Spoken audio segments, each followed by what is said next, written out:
For the ankle brachial index, we've already taken the arm blood pressure. We learned how to do that in an earlier session.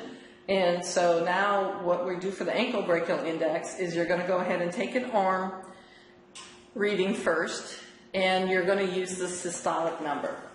And then you're going to use, and you can use either the posterior tibialis artery or the dorsalis pedis pulse artery to complete this particular exam. But we're going to take a blood pressure in the leg. And this is something that you can do also too if someone has difficulty in their arms. So remember with the artery pointing, so if I'm going to use the posterior tib here, I want to make sure that that's pointing towards my artery. And I'm going to wrap my sphygmomanometer firmly around that. Now, in this particular case, we don't have to go back and take the pulse and obliterate it and see how high we go, because we already have the systolic measurement that we've done in the arm.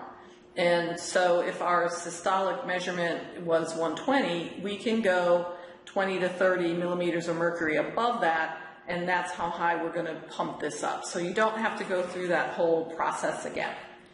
So if we're going to say there was a 120 on the superior aspect, so now remember how we found the posterior tibialis artery, that we're going to come up behind the medial malleolus, and it sits in between the extensor digitorum longus and the extensor hallucis longus tendons, and we're going to hold in there at the same position or the same method that we did for the arm. And now we're going to go ahead and pump up, and again we're going to go that 20 to 30 above, and we're going to be listening, and we're going to take the measurement in the lower extremity.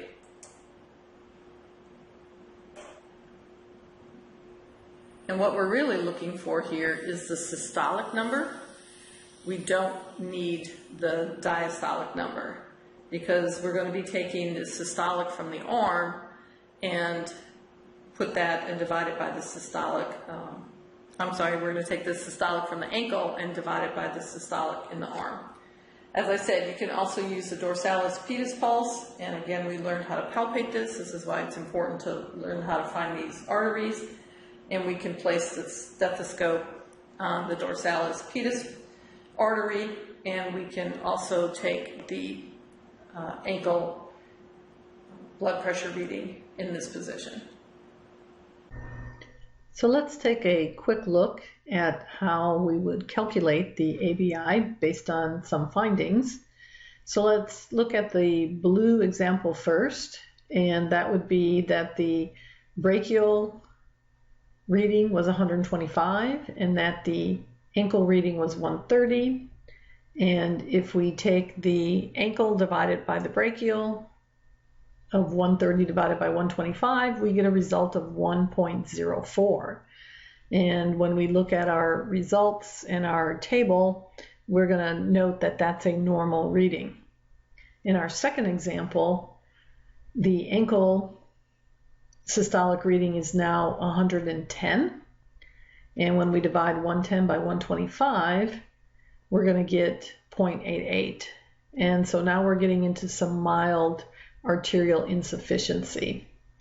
If it would be even lower, for example, if it was 70 over 125, we're getting much closer into that 0.5 and even lower, where healing would be very difficult, and there definitely needs to be a referral to a vascular surgeon at that point in time if one has not already been made.